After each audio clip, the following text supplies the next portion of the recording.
and welcome back to Coffee House Confidential with me, your hostess, One-san Neko, or for my non-weeb or otaku native speakers, Big Sister Neko. Today, I am continuing on through the book known as Owning Opulence by Miss Soncerae Monique, and today we will be exploring Chapter 5, which is titled, Forget What You Were Taught About How to Make Money. But first, before we get into that, I want to discuss today's drink, which is coming from Malibu Boba. Makes it very simple because it's right here on the cup itself. I went here in particular because in honor of Miss Soncerae Monique, who celebrated her 44th birthday, going to Malibu, I figured, well, why not get something from there?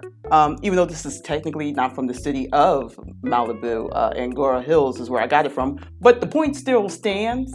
What this here is a dragon fruit lemonade.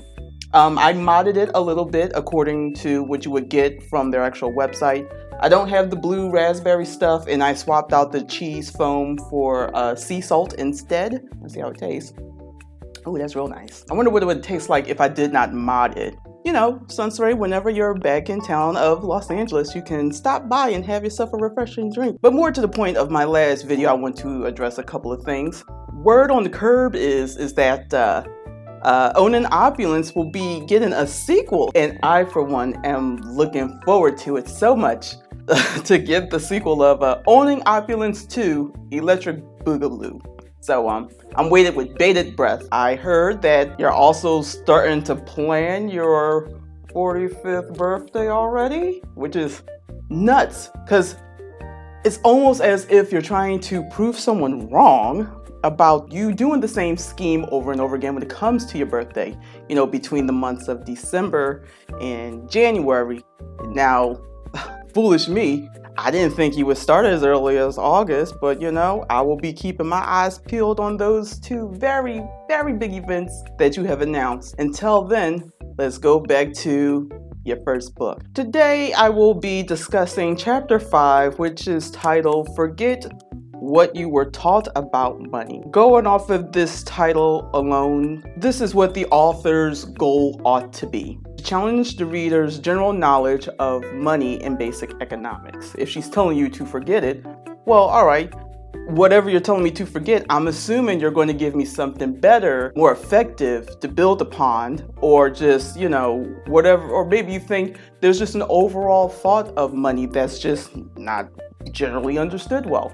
So whatever you're telling me to forget, you're going to replace that information with something of substance. That's what I'm assuming, going off of your title. In regards to economics, it extends beyond just the wealth and finance. You know, the study of people and how they use resources in response to initiatives and decision making, and the study of scarcity, if you want to look at what economics is as a whole. But before we can even really dive into it, I have a couple of nitpicks that I really do need to address. The first thing is, I will give her ounce, the smallest I can give her of credit, that she's trying to put in some type of fact. Because overall, this entire book is all subjective. I will dive into that a little bit deeper. But first things first are my nitpicks. The first nitpick is the chapter pages do not correspond with what is in the table of content. When I had to look up what chapter I was on, it says, Forget What You Were Taught About Money, which is on page 67. But when you go to page 67, that's not where it leads you. It leads you to somewhere in the middle of, what is this, chapter 4? So you're wrong there. My second nitpick is that the chapter titles don't even correspond with what's in the table of contents.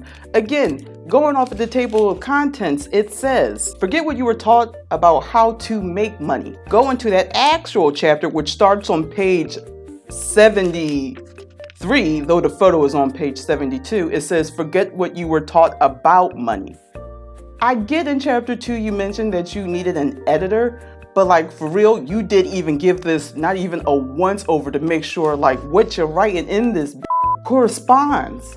Just for basic navigations of a book you got wrong. Wild, but you're going to make a sequel. Again, I look forward to it, and I hope it's something that you've written honestly, and not with the assistance of AI. My third nitpick about this book is that, as I've mentioned previously, a lot of the sentences structured in this book are purely subjective and also pretty ditzy. Now, to address what I mentioned previously about she only gives one fact or trying to put in facts is on page 73, and it reads, the typical Generation Xer has the average debt that mortgages, credit cards, auto loans, student and personal loans of at least $125,000, according to research from the credit reporting agency Experian. That's the only bit of facts I can give her for this chapter.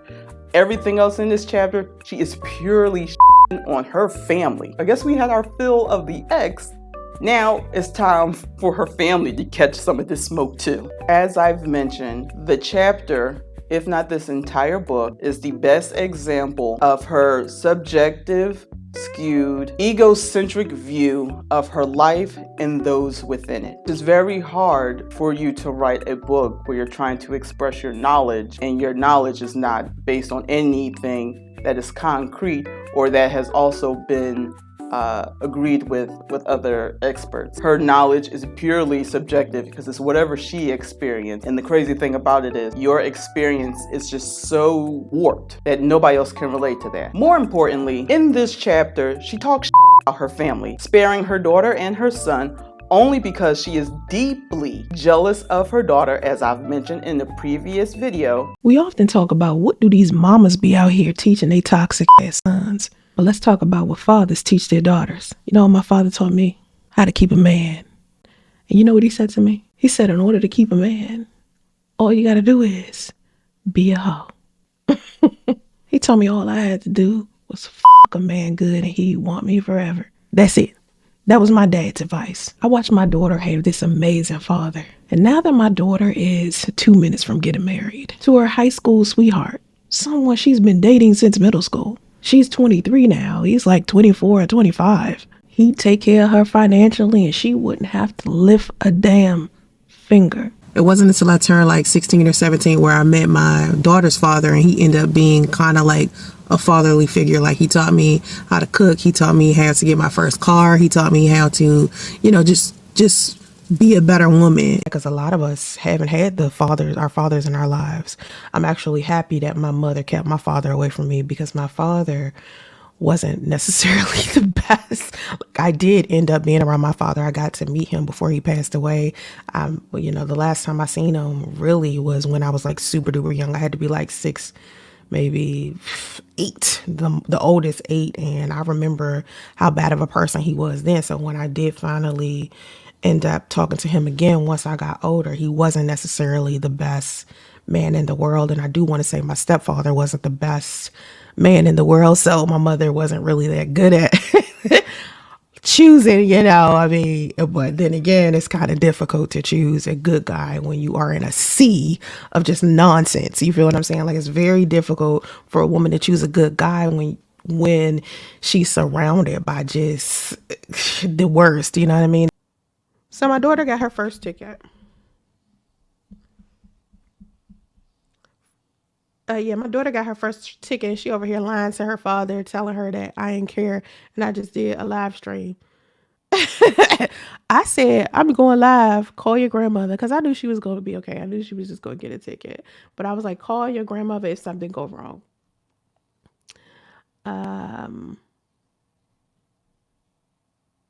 Yeah, like, what was I supposed to do? She got my car. Like, was I supposed to drive? I could catch an Uber to where I didn't even know where she was at. But anyway, it's not like I cared about live stream more than I cared about my daughter. It's more of, I knew she was going to be fine. I was like, she about to get a ticket. And I'm pissed because, never mind. That's a long drawn out story that I'm not even going to tell y'all, because number one, she wasn't supposed to be in the car texting anyway.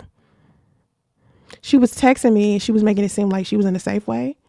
And like a couple of seconds after she said something about what I asked her to get from the Safeway, she's like, I got pulled over. And I'm like, what the fuck you doing in the car? You was just texting me. She got pulled over for texting me. But it's so loud. It could be because your door. Yeah, let me close my window. Your window is open. Oh, now that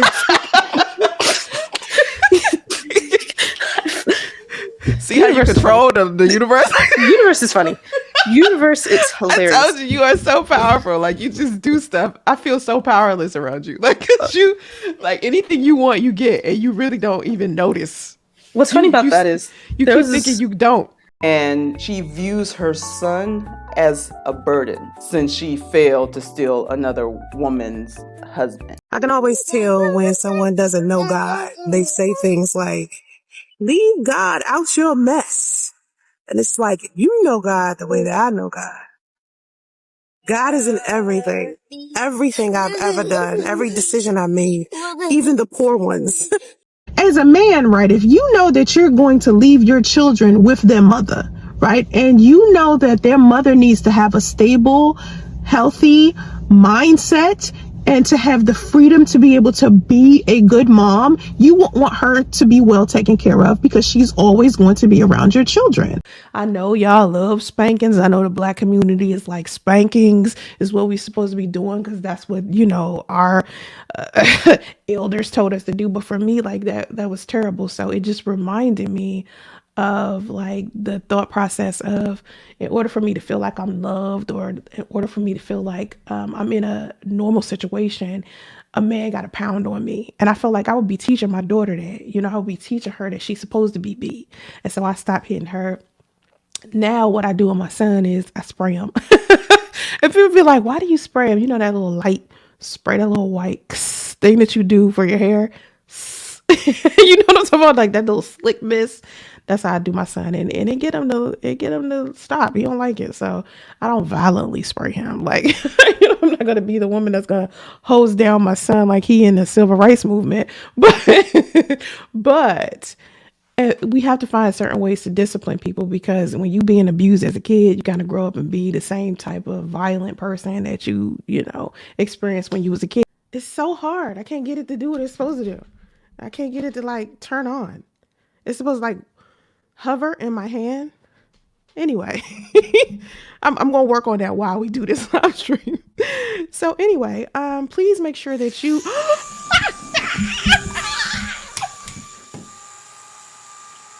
that shit conversation. Okay, I just started a Discord. It's not that many people in it yet.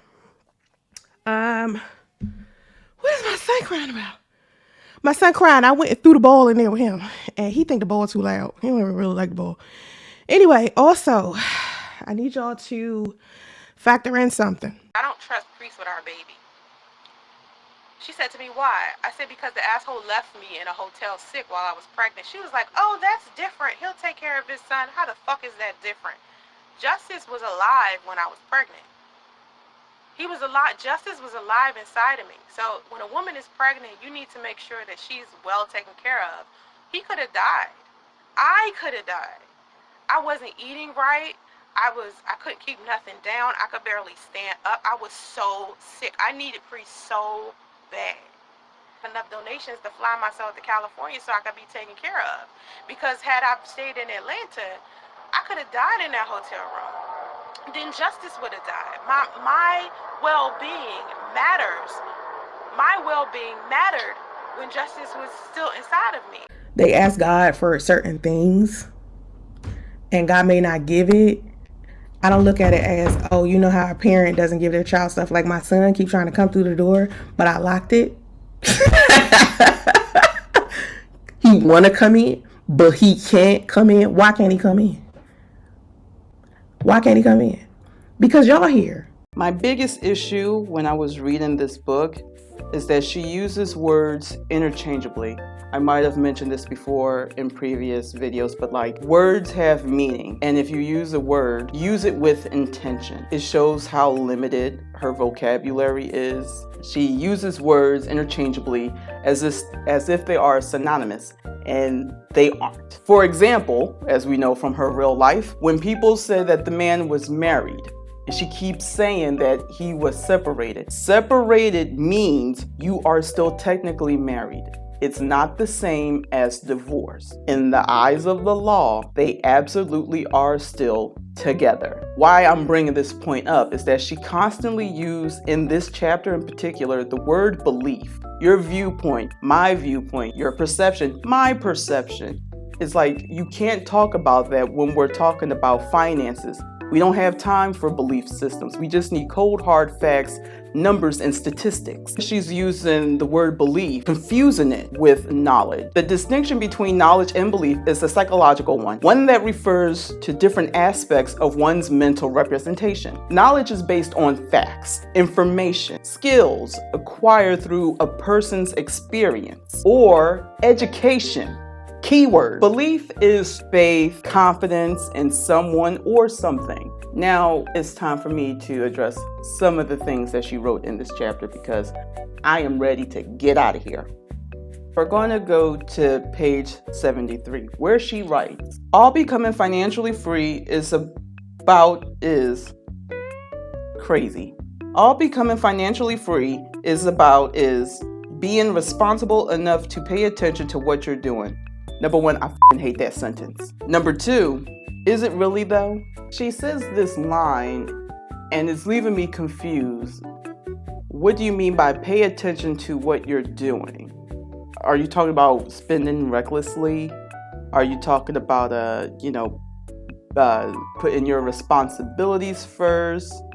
Like, you got to go into deeper details. She just says these things, and for whatever reason, it's in bold. Like she just dropped some shit, which he absolutely didn't. Then moving on to the next page, she uses this term virtual millionaire, which is crazy because that's what I believe owning Opulence was originally titled, becoming a virtual millionaire. And you know what? For once, I'm going to agree with you in this term, becoming a virtual millionaire, because that means you can't translate that over to real life. Skipping past all the rest of this nonsense, it then descends into her complaining about her comment section. What does that have to do with forgetting what I've learned about money? Because you haven't even addressed any real things. You just stated that people got bad credit. Another thing that bothers me about this is that you don't even address what do people think about money? Just nothing. You just say these words as if they mean something, and they just don't. On page 74, she writes, you can have a regular 9-to-5 and still become financially free enough to quit, yet keep working there because you enjoy that specific company. Not everyone hates their job or being employed. This sounds like someone who's never worked a job a day in their life. Or more importantly, this sounds like a person who doesn't even have a career. Also in this chapter, she mentions the word fear a lot. I don't know what that has to do with money, but she definitely does use this fear and connects that with loneliness, which is very telling. My life has been very hard lately. It's been hard to do content. It's been hard to write. It's been hard to just stay focused. And I'm by myself in California. It's me and my son, special needs. He's 6. And my dog.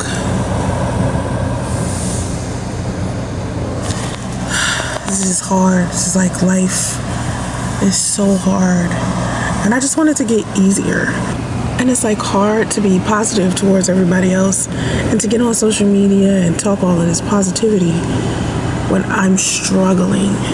For the past couple of years, I have been like so unhappy with my life. Let me just pretend to be Ava. Is Ava like when you saw it on the card, do you think that was a manifestation or a confirmation that you needed to look for, like kind of like angel numbers? Yeah, I honestly think the universe was saying, like, congrats, Ava, for finally coming out of this past mindset where you felt like you weren't good enough, where you felt like, nothing that you, because fun fact about me, for a very long time, I was struggling with mental health. And a lot of the time I felt like no matter how hard I worked, no matter what kind of energy I tried to put out there, it kind of just, it fell on deaf ears or deaf ears. But I told you before, like when you manifest things so powerfully, like you such a powerful person, I don't understand how you could feel like that. I don't know. Well, I was in a very dark period of time. COVID just happened. There was a lot of personal things that I was going through that I had to work through. And that really messed me up mentally. So because I felt so out of control during that time period, I just felt powerless. I felt like there was nothing that I could do to change my situation. Did you pray or did you tarot read? I did a lot of tarot readings. I did a lot of tarot So you didn't readings. Traditionally pray at all? No. Right. No. Did you do meditation? I did do a lot of meditation. Right. So meditation and tarot readings. Yeah, that was what that. And which one was more powerful for you? Like which one worked more? At the time, it didn't feel like really any of it worked. But I think that was, again, because I was going through a lot mentally, and I felt like I wasn't getting a lot of. This is gonna sound conceited as hell, but I didn't feel like I was getting a lot of external, like reassurance, if that makes sense. Like, even if I were, it was kind of like I was already too far gone at that point. Because you were the person. You was the person that would be like, you're doing good. Yeah. You know, that was you. Yeah. So now you understand what it feels like for me to be a coach and say to everybody else, oh, everything will be okay. You're a good person. You're this and you're that. And no one's doing it for me. Listen. So you get that. And it wasn't nothing to do with money or wealth or California. It had to do with things that had really nothing to do with me and more to do with the people that was in my life. And now those people are gone. And it's just like how they left is kind of strange. How I'm alone and how I ended up alone is kind of strange. And it's just like, how do I adjust as a woman, 44 years old, with my life drastically changing the way that it did? And now I'm living this lifestyle that is so foreign to me. But again, I say, what does that have to do with money? On page 74, she does do this, though, which I found a little bit funny. On page 74, she mentions a TikTok clip by a man named Grant Cardone stating rich people are lonely. P.S. He's been married for the past 20 some odd years. Then she moves on to this other guy on page 75 who is a former Wall Street analyst. His name is Dan Piana. She quoted him for saying, billionaires are introverts and are comfortable with being alone. P.S. This man has also been married for at least 35 years. It's crazy that she mentions these rich, white men in particular, who are going on about how rich people are lonely and all this other stuff. But these men are also married. Crazy she didn't want to make that correlation that they ain't really that lonely though. And for whatever reason, you link yourself to them? I don't see that connection at all. I guess that gives her comfort in knowing that I'm not the only lonely person in the world. Even the rich ones are lonely too. After she goes on talking about these two rich white men, then she does a 180 and now she got to make it about herself. Because obviously that's what this whole book is about her pain and her loneliness. Ain't got a thing to do about money. She talks about her loneliness. She talks about her internet persona versus her real life, which are synonymous. And she mentions, and she says this a lot, that she is family oriented, but in the same breath, she mentions that she's not even close with her family. So how are you family oriented and you're not even close with them? Again, but what does this have to do with money though? The only people who she claims are part of her family is her kids and her partner. And honestly, you don't really have either of them. Now, I'm not trying to diagnose this woman over the internet. I don't know her at all, but I've seen her over the years and the things that she has done. I don't know if any of you guys know this, but I do have a master's degree in psychology. I will display my degree somewhere around here, right? Yeah, there it is. You don't have to read it too hard, but just trust me on this. If she were to see a professional, I would love a professional to actually look at her. I really wish I had made some friends in college who were, into psychology. Unfortunately, I went to an art school. I'm an art student. So, the sciences weren't really a major thing there. Soncerae, right now, I'm just going to play armchair therapist with you. You could take it with a grain of salt, and those who know of you would know whether or not if I'm hitting on a few points or not. A lot of people over the years have just called you delusional, crazy, a bunch of other stuff, but I think this is a more concise way of just honing in on what your issue is. You have narcissistic traits, and you desperately seek love, but you also equally fear it. Therefore, you cannot acquire it without disassociating from reality and creating a fantasy. That's what all of this stuff is. Like, all the stuff that you thought about your ex and how things were going to go, like, you were living in it and he was there with you, but because you've had it and you were afraid of losing it, which is what eventually ended up happening, you started creating this whole fantasy, y'all getting married and all this other extra stuff. Like, you f***ed it up due to what I just said. I know you may not believe it or whatever, but hey, it's the best explanation I can give you. On page 77 is when she really starts to dig into her family for real. What is this? She calls her family distant, extended, and this also includes her mother and sister. Sure, we already discussed your mother, but we're gonna go a little bit deeper into her as well, frankly, due to certain events that had passed. She mentions that she can't relate to them emotionally and intellectually. She calls them toxic and abusive. She claims that she would have been a drug addict had she stayed around them. Then goes on to say that it's in her blood. So are you basically admitting to us that you come from poor stock, but you're family oriented?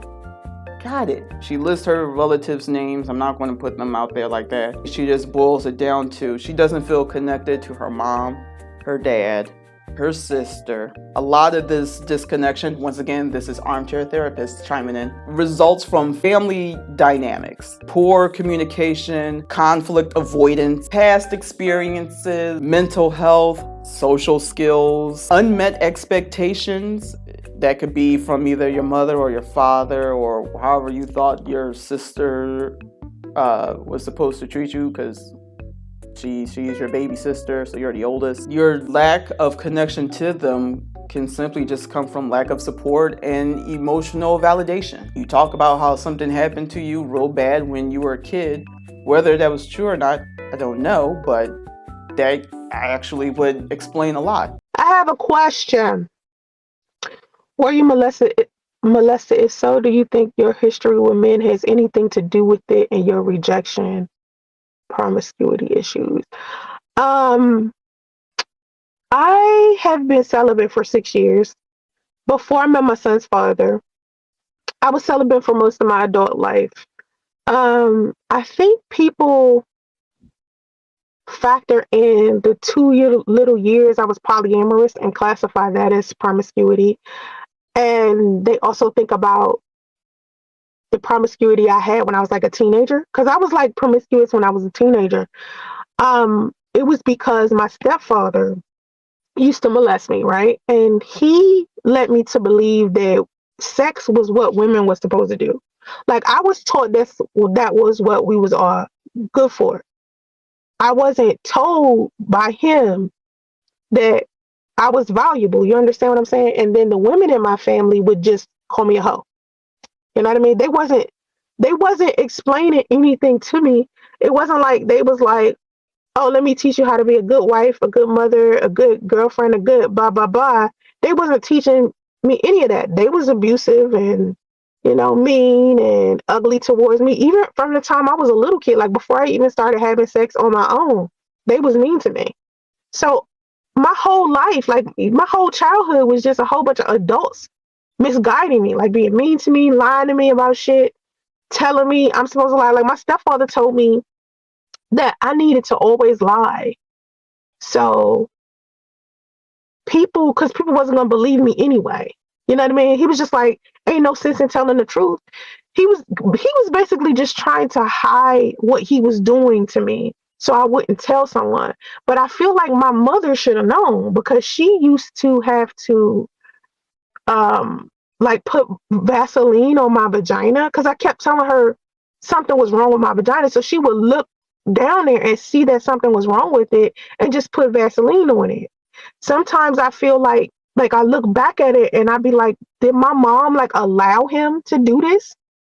And she just was putting Vaseline on my vagina and she saw the scars and she saw the bleeding and shit. And I'm a little kid. And instead of her taking me to the doctors for it, she would just put Vaseline on it. Did she just know he was doing it and just allow it? You know what I mean? Like, I have a strained relationship with my mother for a lot of reasons. And it's a lot of trauma associated with that. So, yes, I was molested when I was a kid. And yes, that's partially why I was promiscuous as a teenager. Again, you talk about being family oriented, but as I've mentioned already, I don't know which of these are true or if any of these, actually strike a chord with you. Somewhere in your family life, there's something has been severed to make you feel this weird disconnect. But then also you feel entitled for them to be there for you. I believe that has something to do with your narcissistic traits and how you want to be loved. But you fear the same love, whether it comes from a parent, a sibling, or a lover. Heck, it may even come from your own kids, as far as I'm concerned. Moving on down to page 78, she mentions that her first job was at 15, courtesy of your mother. And then at 17, her mother opened a bank account, which led to her writing bad checks. When I was 17, she opened a checking account for me and I started writing bad checks. I didn't understand how a bank account worked at all. It wasn't until I was much older and I learned about APR rates and money marketing accounts. Okay, so here's my question that comes up. How much older? Because you were already 17. Was it 5 years? Was it 10 years? Then you talk about you learning about AP rates and money marketing accounts. That isn't my concern. You told me to forget about money. Do you even know the basics of how a simple savings account works? You're writing out bad checks. So do you just even know the proper functions? I don't give a about no rates. If you can't tell me what is the purpose of a savings account and what's the purpose of a checking account. Do you got that down pat? Blah, blah, blah, blah, blah. It goes down to financial freedom was short-lived. We went from financially free. This is the kicker right here. Financial freedom was short-lived. And that's also something else she keeps bringing up too. The word free. Girl, the financial freedom was short-lived. They went from living in a 3-bedroom, 3-story townhouse in Maryland to living in a 2-bedroom high-rise with 3 other people. Well, that has nothing to do with you. That's your mama failing. And she doesn't even go into examples as to what does that mean. You went from a financially free.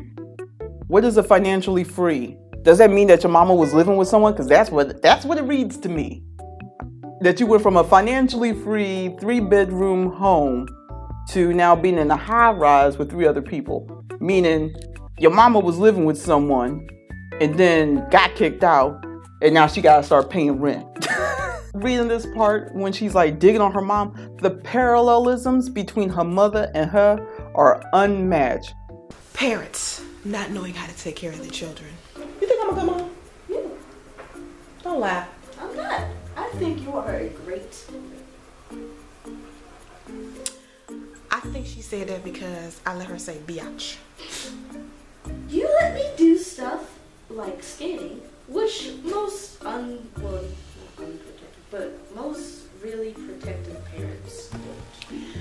I didn't realize that until I took her to the skate ring where, some parents was like, skating ring? No. People ask me, am I a good mother? Because Dominique knows a lot about sex. Do you think I'm a bad mother because I told you about sex? No. I think people should learn the earliest. Right, you think they should learn the earliest? Yeah. Do most of your friends know as much as you know about sex? Yes, they do. So their parents talked to them about virgin bees? No, they kind of found out. How did they find out? By other kids? No, we have health. Yes. Health class? Yes. Oh, so people supposed to rely on health class about virgin bees. Excuse me, the knowledge I have given you has been very extensive. You wouldn't have been able to learn that stuff in health class. That's why I passed. Mom, why didn't you have the birds and the bees conversation with me when I was little? Yeah. She said she has no idea. Bad parenting. Did anybody have it with you when you were young. So do you think that's why you didn't have the conversation with me? Do you think parents should have the conversation? Yes, nowadays, younger kids are having kids. Excuse me? Younger and younger kids are having kids. Grandma had her first kid at what? 15? Correct? Exactly. So they used to marry in the old days like that. They used to marry at like 15. So why is it different now? Like, why was it acceptable then to be married and with child at 15, but now? There was actually a girl in my school who actually moved out that got pregnant. Cause she didn't want protection? I bet her mama ain't had a birds and bees conversation with her like I had with you. As much as I tell you to, when you have sex with a boy, to make sure that you wear protection, you still would not wear protection your first time. I would wear protection. Huh? I would wear protection. Because I'm telling you, right? Yeah, plus I don't want to be a 15-year-old baby. You don't want to be a 15-year-old mama. Right, okay, so why do you think you don't want to be it, but some of your other friends are okay? Because there's a lot of girls that want it. I don't know. You don't have any promiscuous girls in your school? That I know of, because I don't have friends like that. If you guys don't remember, she had her 13-year-old daughter call me a bitch on video while her mother was sitting there. Now, if you guys also don't remember, she said her mother had her at 18. She had her daughter at 19. And she said she was also pregnant at, we'll talk about that later, but she talked about she was also pregnant at 16. So anyway, this goes back to upbringing. So when I got onto social media and I said, you know, I can tell when a woman has been raised by a side chick or mistress, how comfortable you are with dealing with men is in direct correlation with how your mother allowed herself to be treated by men while you watch wasn't acceptable to a lot of women. But we always sit here and talk about women with daddy issues, right? We never blame the mother for why women make the choices that they make when it comes to men.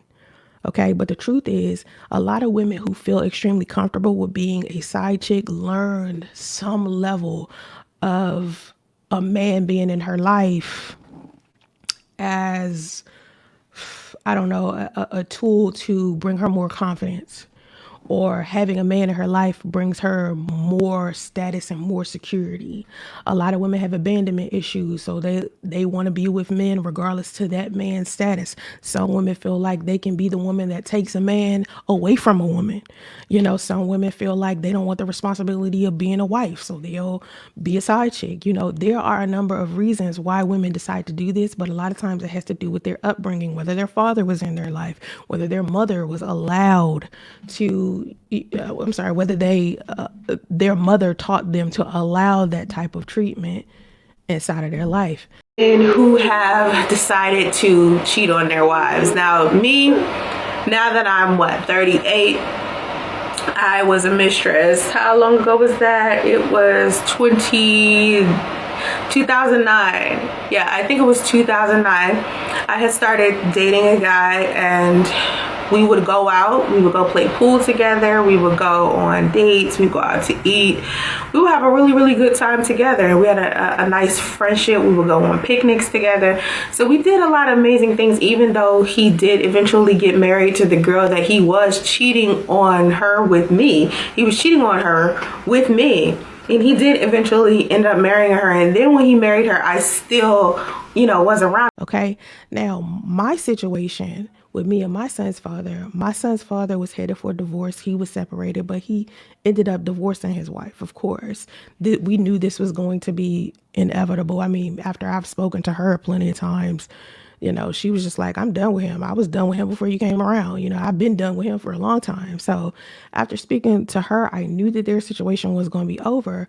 But then what struck me as odd is when I decided to, start taking him real serious and building a family with him, and them two came to, well, no, it wasn't both of them.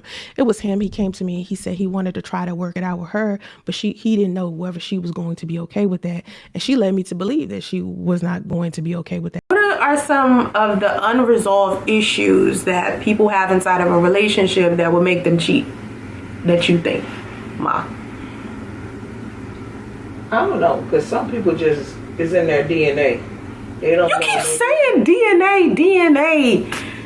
It's just the way they are. It's something that they were not taught to respect their relationships. They were not taught to respect. Yeah, but listen, you saying the right words. You saying they were not taught to do X, Y, Z. What does that have to do with their DNA? Nothing. Because if their parents didn't teach them that, because they didn't learn that. They just didn't learn it. But it doesn't mean it has anything to do with their DNA. It's just the behavioral patterns of the hand-me-down mentalities inside their family. DNA. I'm just saying, cheating is not hereditary. It's more of a... Just, what you want to do a video about? That's it? What you want to do a video about? What you want to do a video about?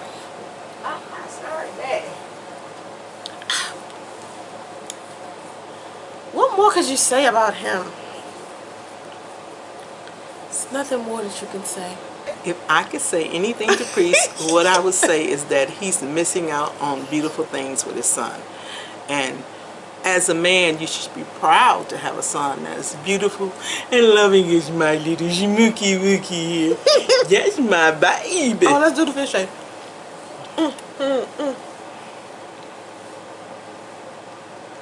Just for you. You gonna have me having like hundreds of people making a fish face just so they can send it to Priest? Yes. That is so mean. I know. Oh, something's in my eye. Just because he did the meanest thing in the world doesn't mean we have to be mean to him. I mean, I could be mean to him. I plan on never being nice to him again. I don't see myself ever being able to co-parent. That's the part that I'm worried about. Alicia Keys and Swiss Beats and his ex-wife Mashonda decided to put out this book called Blended. And here's the interesting part about it. Alicia Keys took Swiss Beats from this lady. Now then again, if someone can take your husband, technically he's no longer your husband. I like that too. I mean, unfortunately, I can't have that situation. I mean, do you ever see me, Sonia, and Priest getting along? No. You don't see that either? No. I don't see that either. But you just gotta said... have intelligence in order for people to get along with you. And they act like they're not intelligent enough. They have enough common sense to know that you should do what's best for the child. And that's one of the problems that I see from my point of view. So, well, I think I tried to mature enough. I tried. It didn't work though. It didn't work. From the man to how she was like destitute to her basically explaining the ratchet machinations of shit motherfuckers. And what I mean by the parallelisms between these two, here's an example straight from the book. She mentions a man, the supposed stepdad, broke up with her mom. If he was your stepdad, he ain't break up with your mother, he got divorced from your mother. And that divorce, that breakup, put them into poverty, and your mama developed bad financial habits.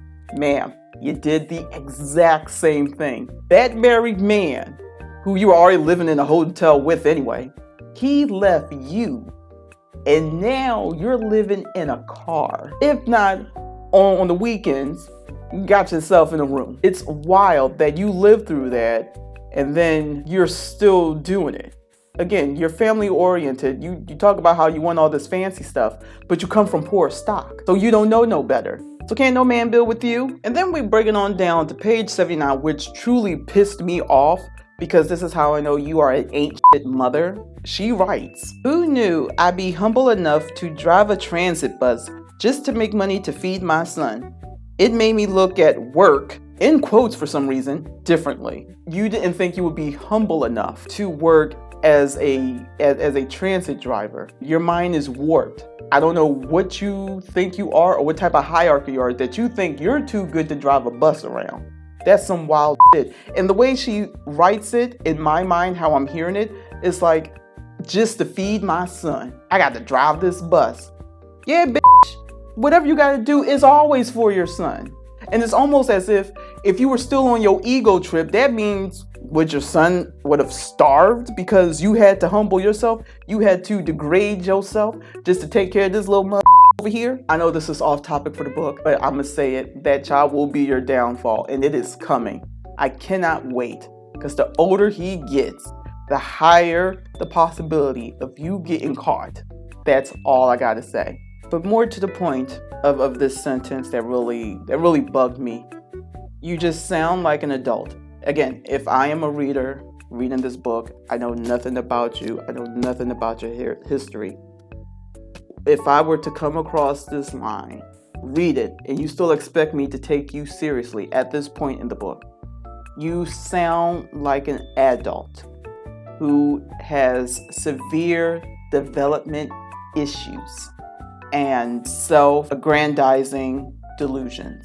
And as I've mentioned previously, this book is a precursor that if that boy should be taken away from you and he goes off and thrives, I already know you're that type of ain't who will come up and with your hand out saying, I was there for you back when we were living in cars. Now all of a sudden you're going to be old and destitute and don't know. I was there for you. I took care of you when you needed someone. If after 20 years, my son's father just decided to come out of nowhere and decide he wants to suddenly become a father, and my son is like 25 because he's 5 now, I'm going to be stuck like, what kind of influence do you think you can have on my son with him being 25? Yeah, I might have ran your mama. Yeah, I might have ran your grandmama away. Yeah, I might have ran your sister away. More importantly, I ran not only your father, but his family away. But I was there for you. How dare you not help me out? I know exactly that's what you're going to do. If that boy shows any ounce of of success in his future, you're going to be right there looking with your hand out like the ain't scallywag that you are. Not to mention the fact that you say that you have to humble yourself to be a public transit driver. Ma'am, did you not know that your OnlyFans is only $5 a month? You want to talk about having to humble yourself. Wasn't that almost $20 a month when you first came out with that? Now you out here giving OnlyFans discounts? Still sticking to page 79. Here's a clear example of her skewed view of the world. She writes, ask Google and it will tell you that being financially free means having enough money to pay one's living expenses for the rest of one's life. In my mind, it is defined as the ability to do what I want with my time and energy without having to worry about money being a hindrance. That right there. The world has already come to the conclusion on what financial freedom means. And you are literally saying, I'm going to ignore that and I'm going to tell you what my definition is. And your definition is wrong. More to the point, it is extremely selfish yet again. Girl, half the time you don't even know what you want to do. So it's like you just want to exist for the purpose of existing. Like with no direction, no purpose, no passion, no ambition. You don't really care about anything because you never applied yourself towards anything. Besides trying to steal some woman's man and failed. And this only leads to why you stay begging for money online. True financial freedom requires you to be proactive and responsible. And you don't like that. I get it. A lot of people don't like being responsible, but it's just a thing that you have to do in this world. You know, it's just a thing that you have. You just have to have. You just got to be responsible. Otherwise, why are you here? According to you, what this reads, as a person who's trying to give financial advice, if it's not in this book, then it's across the internet that you stay doing. You just want to be reckless with your money. And you don't want to share it with anyone if you don't want to share it. Because it never made sense to me why you talk about how you have so much money as if that's appealing to men. You know, the only man who would find that appealing, a woman with a bunch of money, is a man who's trying to use a woman anyway. So you sit up there and you talk Dusties who ain't got no money, who ain't got no job, who ain't got no ambition, all this other stuff, but you continue to promote yourself as the thing that would attract them. Crazy. You don't want the responsibility. You want to do what you want with your time and all that stuff, and you don't want to share with anybody unless you want to do it.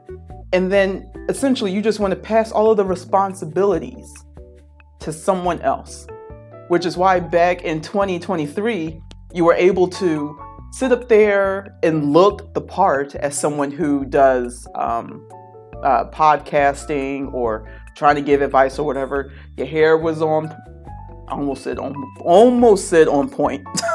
Yeah, the wigs were looking decent. Your makeup was looking decent. You weren't using the filters too tough.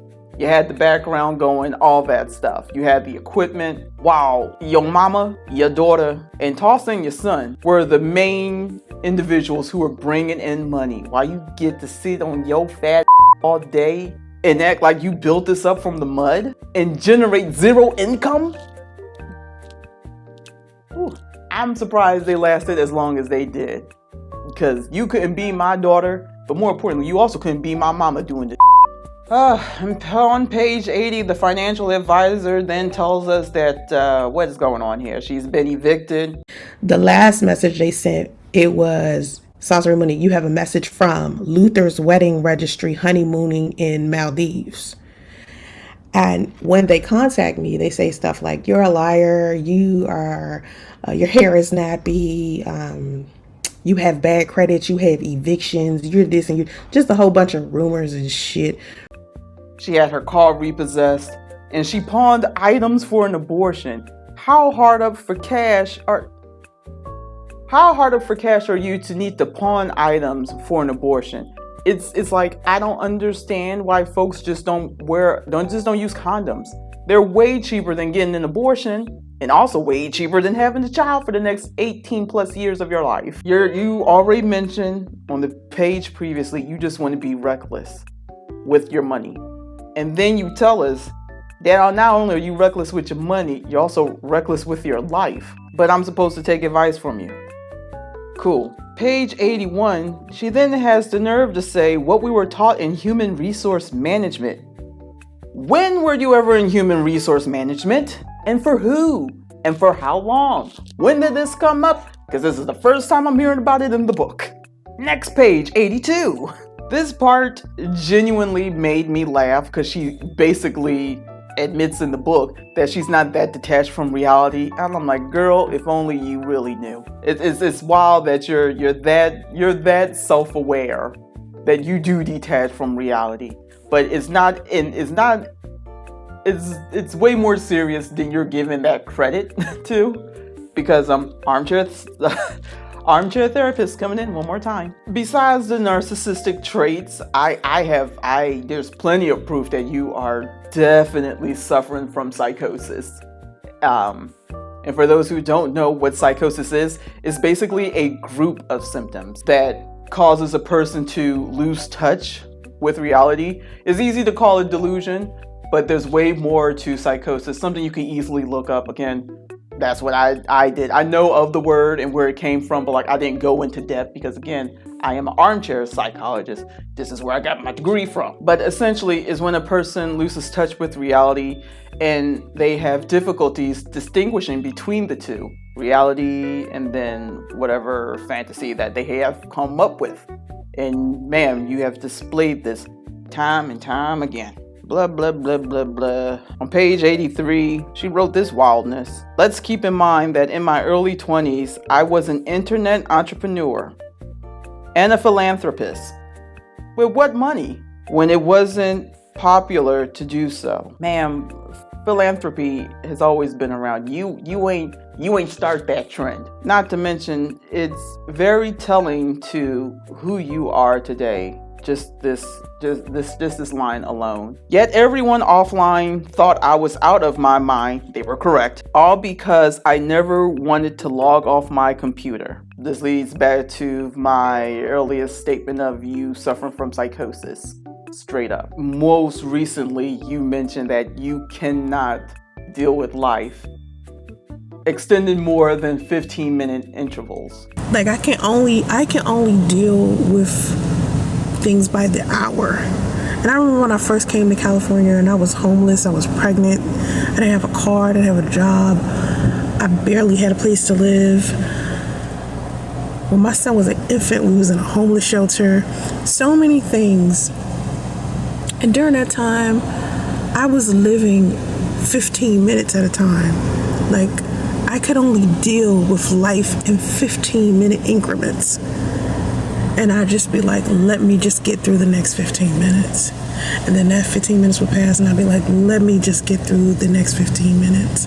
And because I went through that, I think it's easier for me to deal with what I'm dealing with now, and without sharing too much of my personal business, because I've been like very private about my life within the past 3 or 4 years, because I used to share a lot with you guys.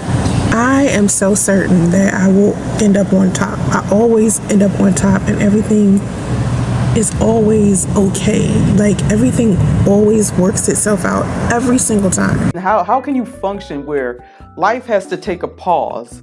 It's almost as if like someone who is on the spectrum, and I'm not even talking about your kid. You are riddled with a bunch of stuff. Again, armchair therapist, I can only do but so much. I wouldn't be surprised if you're also on the spectrum as well. To say that you can only deal with life in 15-minute increments, then it's like, well, you like hyperfixate on something. Everything else has to be blocked out until you deal with whatever this is right now.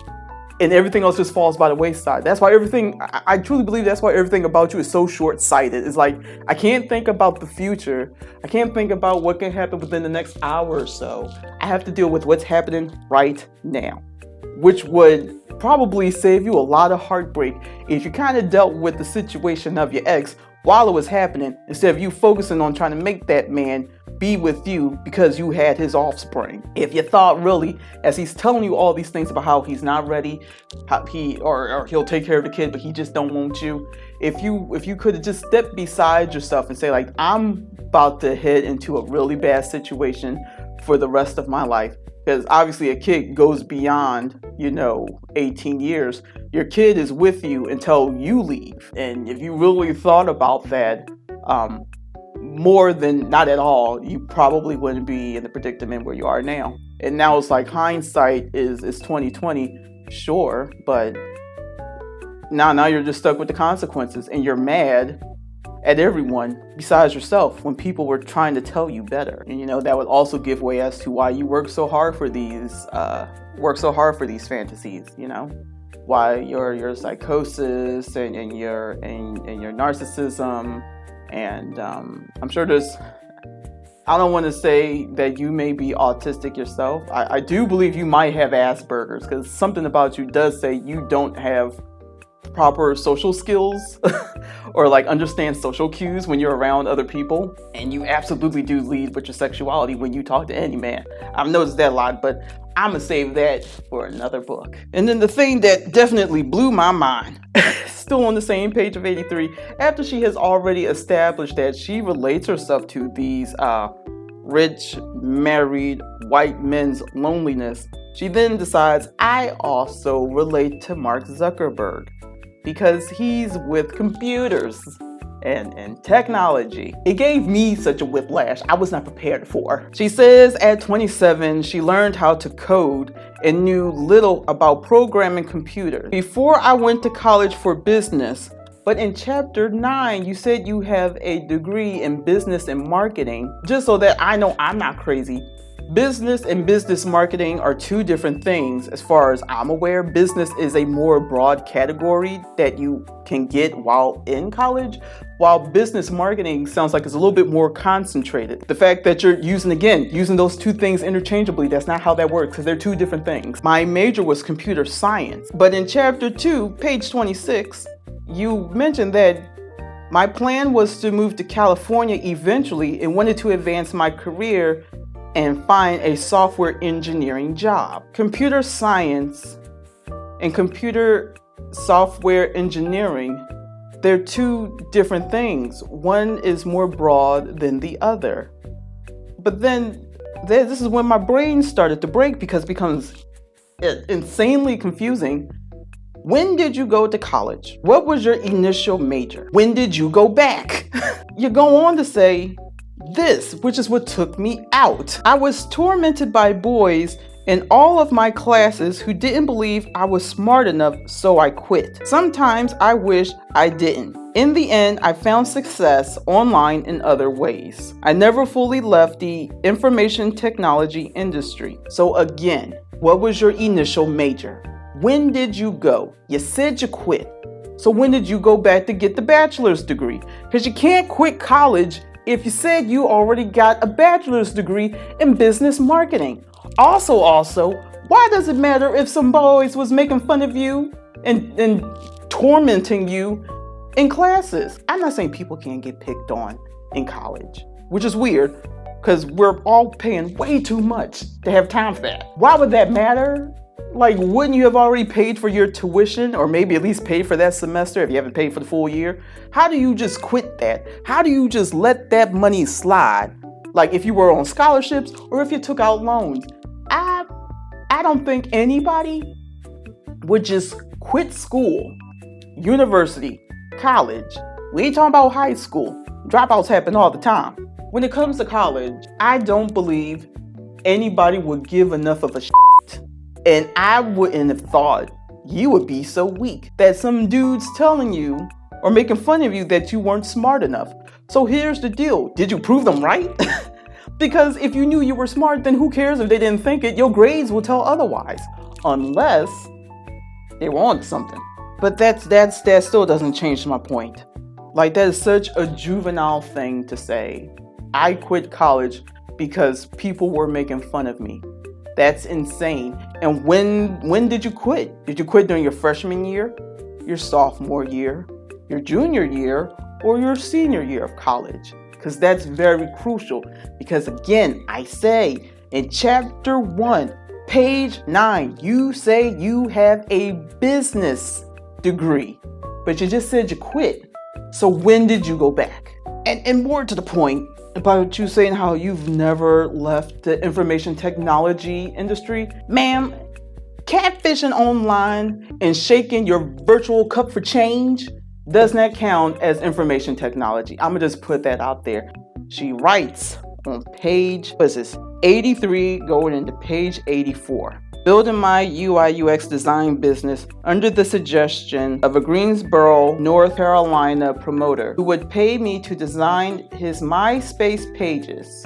That's not UI UX. That's not UI UX. That is not UI, nor is it UX.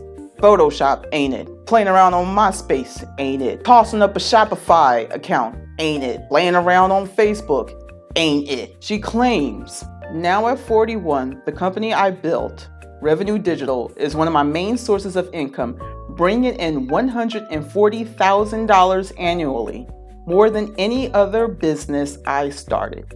So here we go. You're now 41. Your ex had left you whenever. You're now saying you make $140,000 annually. The man ruined your money. Now here we are on the come up. We finally did it. So then explain to me why we still got 2 more chapters of this bullshit. So forget all that. I just made some money. Now it's time for us to talk about Drew Barrymore and her relating to this movie, which I'm not going to go into because it literally does not matter. She says on page 85, I was a model and TV personality and couldn't stand it. When did you have time to be this? Because your 20s apparently were jam-packed full of everything. However, I learned so much about business and aesthetics that it made me a better designer, as well as made me more money. Now, if I wanted to expand to get into marketing and advertisement, publishing, public relations, videography, TV, and film, I just recently decided to start doing social media management, which creates other services and products I can sell, all of which stem from my career as an internet entrepreneur, social media influencer, model, and TV personality. What the happened to that bachelor's degree in business marketing? What happened to your love of computer science, software engineering, UI, UX.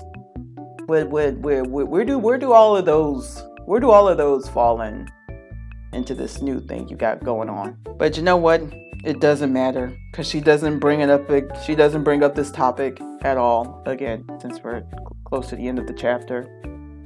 She just descends more into her family and her pipe dreams. And essentially, to close out on this chapter, it just basically goes into she has no focus, not only in life, but even in this chapter. Whether she is either straight up depressed, sleep deprived, suffers from bipolarism, has ADHD, OCD, anxiety, and hell, she may even have a thyroid problem, which affects your mood and your energy and a bunch of other.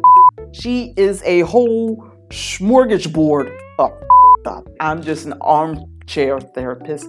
I can only do but so much, but find the on Google, and maybe if you're looking at this, just tell it to you, and then leave it at that. But overall, I'm ending this chapter. Okay, this is another short one. It doesn't. There's nothing to really go into. She tells you to forget about what you were taught about money. You ain't tell us what you just forgot about money. If anything, you just forgot about the whole thing. Like I am befuddled. I have a headache. This was a quick one, because I'm not going to keep. I just gotta get through this. Thank you all for coming in and watching the video again. I appreciate the views. I am working on several other little projects for this little channel again, just to relieve my brain from taking on some of this nonsense, because it's a lot. It takes a toll on someone who is sane. Like, I'm reading sentences and I'm reading again, and the thing that pisses me off the most about this chapter is that I read it once when I first got the book, then I read it again in preparation for doing this video, forgot that had to reread it, and then almost again reading it for a fourth time. And it's wild. It's the wildest thing, and I don't know what else to tell you. But anywho, thank you so much for joining me again on this journey of owning opulence, and I look forward to seeing you in the next one. Thank you very much, and you have a good day.